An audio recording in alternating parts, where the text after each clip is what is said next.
Some Greek heroes were killed by monsters. Some died in war, and some survived everything the gods could throw at them, only to be taken out by something so ridiculous that it almost sounds invented. Jason was killed by his own ship. Heracles was destroyed by a piece of clothing.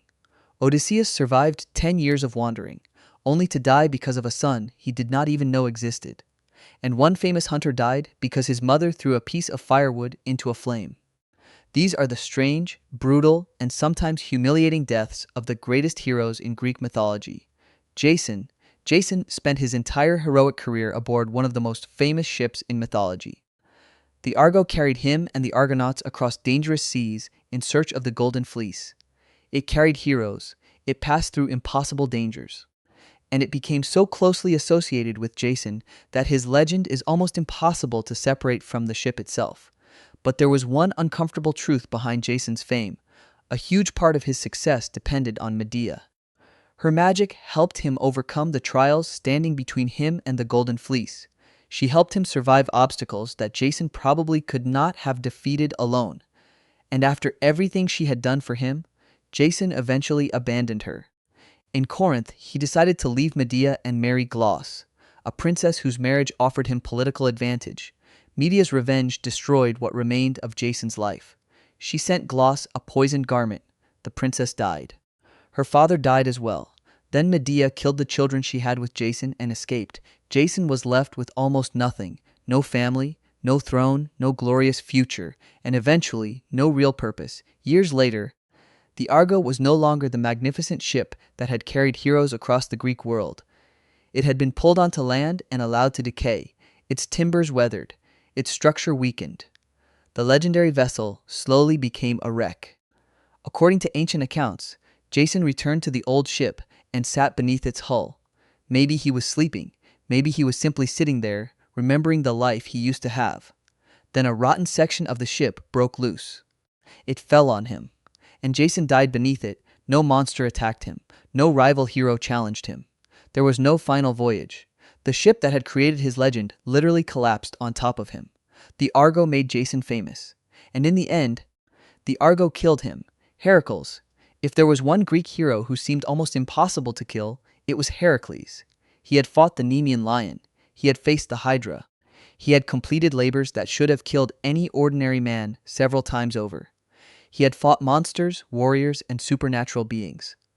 So naturally, you might expect his death to involve some enormous final battle. It did not. Heracles was destroyed by a robe. The chain of events began years earlier with a centaur named Nessus. Nessus attempted to carry off Heracles' wife, Deianira. While helping her cross the river Evenus, Heracles reacted immediately. He fired an arrow at the centaur, but this was not an ordinary arrow. Heracles had previously coated his arrows with the poisonous blood of the Lernaean Hydra. Nessus was mortally wounded, but before dying, he found one final way to hurt Heracles. He told Deianira that his blood could be used as a love charm. If Heracles ever stopped loving her, Nessus claimed she could use it to restore his affection. Deianira believed him. She saved the blood. Years passed. Then Heracles became involved with another woman named Iole. Fearing that she was losing her husband, Deianira remembered the supposed love charm. She coated a ceremonial robe with the blood and sent it to Heracles. She believed she was trying to save her marriage. Instead, she delivered the centaur's revenge. Heracles put on the robe. As his body warmed the fabric, the Hydra poison began to work. The garment stuck to him. Trying to tear it away only made the agony worse. The man who had survived the most terrifying creatures in Greek mythology could do nothing against poison soaked into his own clothing. Eventually, Heracles realized there was no escape. He ordered a funeral pyre to be constructed on Mount Oeta. Then he climbed onto it himself. According to the tradition, his mortal body was consumed by the fire, while his divine side ascended to Olympus. It was an extraordinary ending, but not the kind anyone would have expected. The strongest hero in Greece was not defeated by a monster. He was defeated by the final trick of a dying centaur and the desperate mistake of the woman who loved him. Hector was not Greek. He was Troy's greatest defender, and even the Iliad treats him with unusual sympathy. He was a warrior, but he was also a husband, a father, and a son, trying to protect a city that was slowly being destroyed around him. Then Patroclus died. and Achilles came looking for revenge.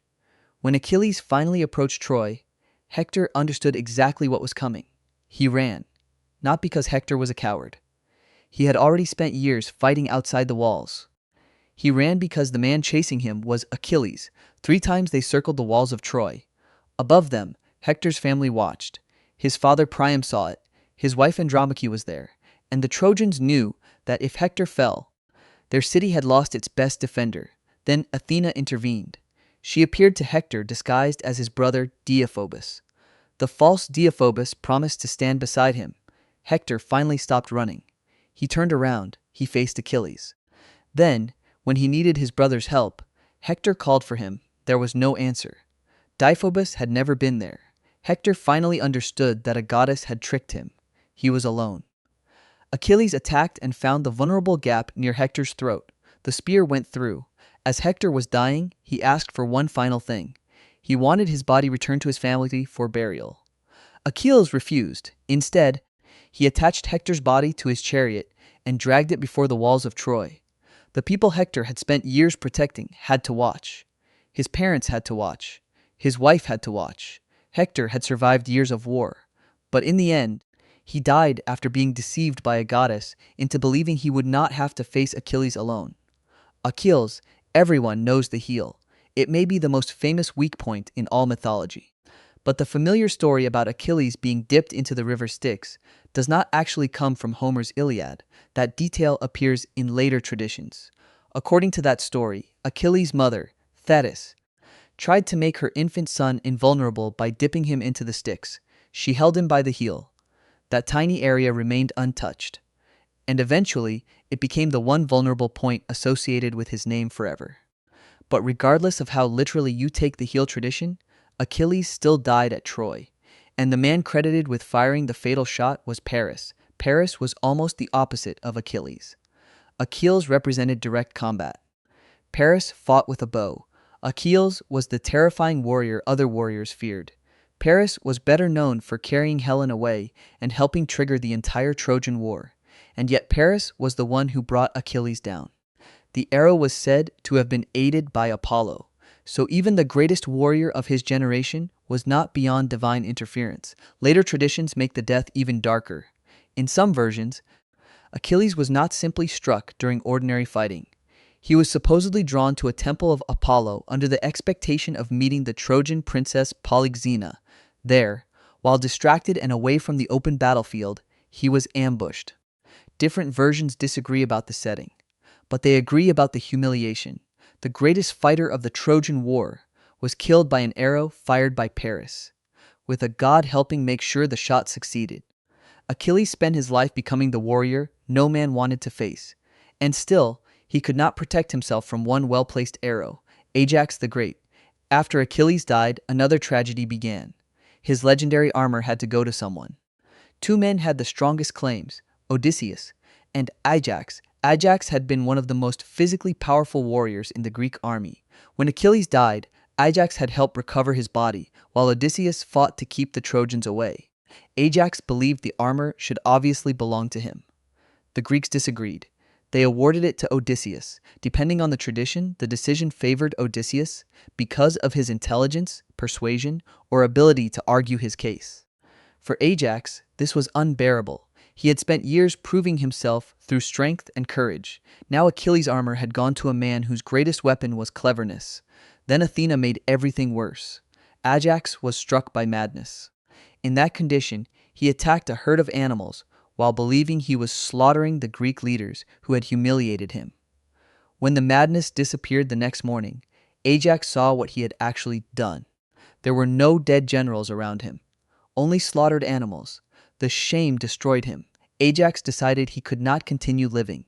He took a sword and killed himself, and the sword itself made the ending even more tragic. Years earlier, Ajax had fought Hector in single combat.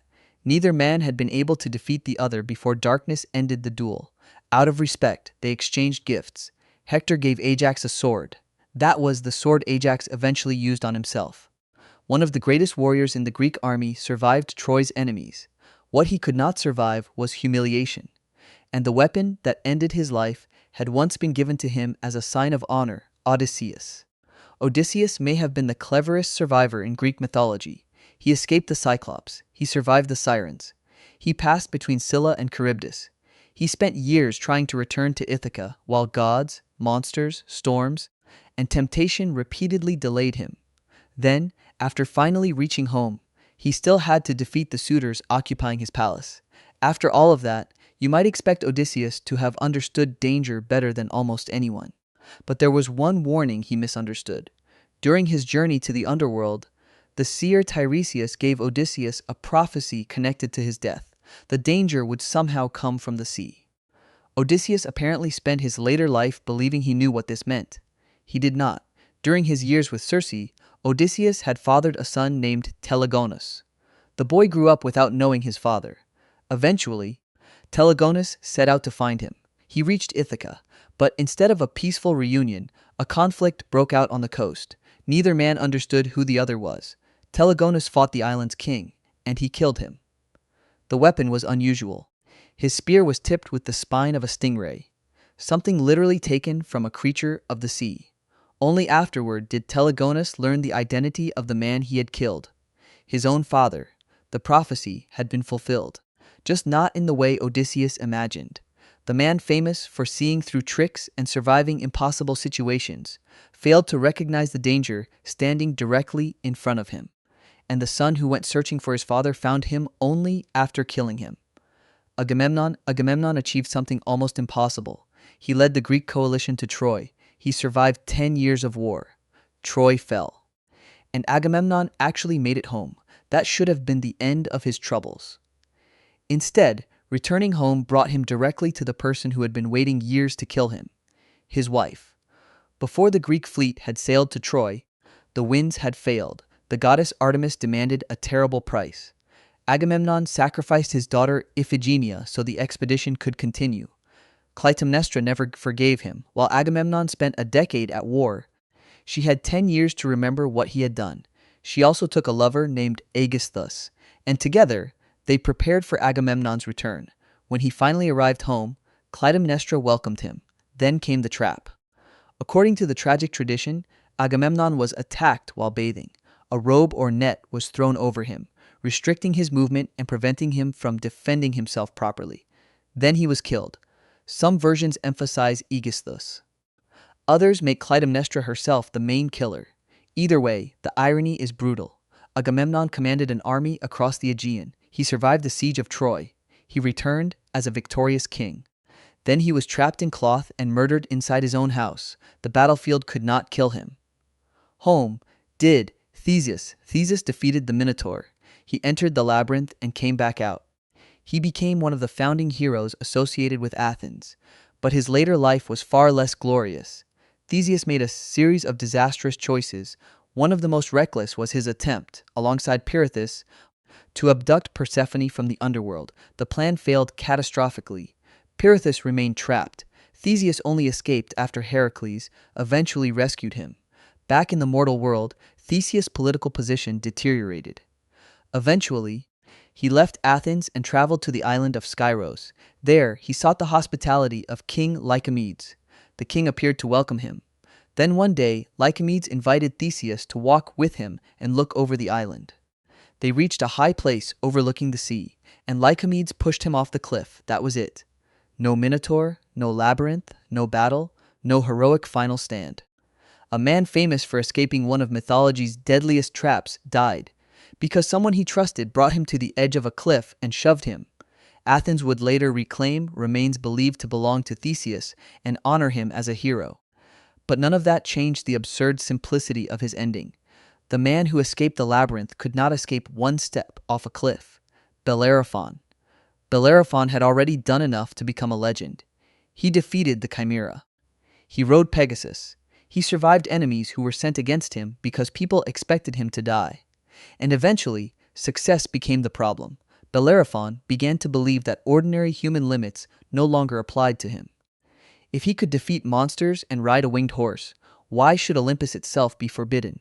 So he attempted to fly Pegasus toward the home of the gods. Zeus did not approve, and Zeus did not need a thunderbolt. According to the story, he sent a gadfly. The insect stung Pegasus in flight. Pegasus bucked, Bellerophon fell. From that height, the fall should have ended the story immediately. But it did not. He survived, and that may have been worse. Bellerophon was badly injured. Some accounts say he was blinded. The man who had once flown through the sky on Pegasus was reduced to wandering alone across the Aleian plain. There was no triumphant return. No crowd gathered around the old hero. The gods had rejected him. People avoided him. And his final years disappeared into isolation. Bellerophon did not receive the dramatic death you would expect for a man who killed the Chimera. He simply faded from the heroic world. His punishment was not one spectacular moment. It was having to live after the fall, Meleager. And then there was Meleager. His death may be the strangest of them all, because in a sense, the instrument of his death existed before he was old enough to understand what death was. Shortly after Meleager was born, the Fates appeared. They told his mother, Althea, that her son's life was connected to a piece of wood burning in the household fire. As long as that log remained unburned, Meleager would live. When the wood was consumed, his life would end with it. Althea reacted immediately. She pulled the log from the fire. She extinguished it. Then she hid it away. For years, Meleager's life was effectively stored inside a half-burned piece of wood. He grew up. He became a skilled warrior and hunter. And eventually, he became famous for the hunt of the Caledonian boar. The animal had been sent by Artemis and had terrorized the region.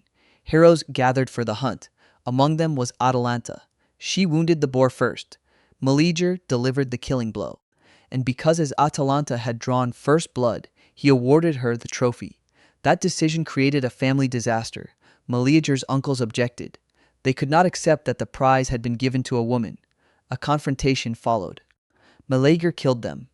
But those men were not merely rivals. They were Althea's brothers. Now Meleager's mother faced an impossible kind of grief. Her brothers were dead. Her own son had killed them. And she possessed something no normal mother could ever possess. She had the object that controlled whether her son lived or died. Althea went to the place where she had hidden the log. She took it out. Then she returned it to the fire. As the wood burned, Meleager began to weaken. There was no spear wound, no poison, no visible attacker. His strength simply disappeared as the flame consumed the piece of wood tied to his life. The log burned lower. Meleager faded with it. And when the final part of the wood became ash, Meleager died. Afterward, Althea was overwhelmed by what she had done and killed herself.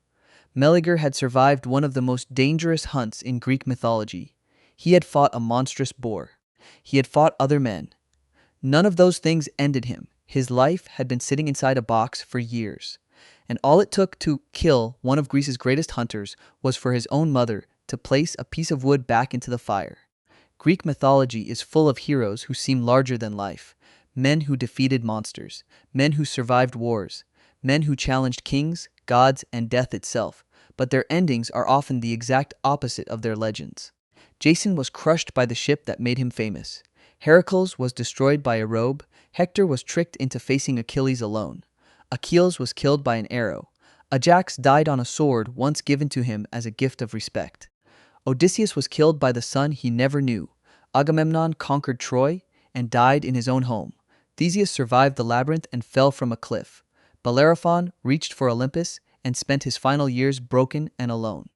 And Meleager's life ended when a piece of firewood turned to ash. For heroes who spent their lives doing the impossible, their deaths were sometimes the strangest part of their stories.